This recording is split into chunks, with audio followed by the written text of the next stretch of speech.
तो ये चलते आम सिलाई करवा देखु ये हूँ आमर कटोरी 1 पार्ट 1। तो आम एमती मार्क करदे एकर सेकर जमती थिला सेमती थोइबा देखु आपको साइड के रखा ये पीस की बाहर कर प्रोसेस जहाँद्वारा कि उल्टा सीधा आउ हेनी।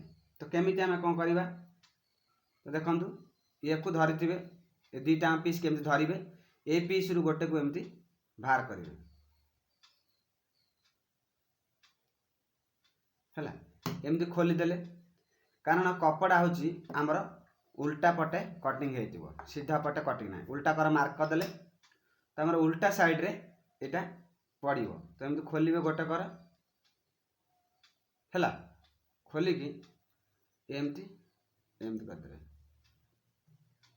है। तो ये है उल्टा ये भी उल्टा मार्क देले याकू एमती गोटे साइड रे एमती थोइले थोइकी एमती गोटे नहीं कि तापर एमती थोइदेवे है।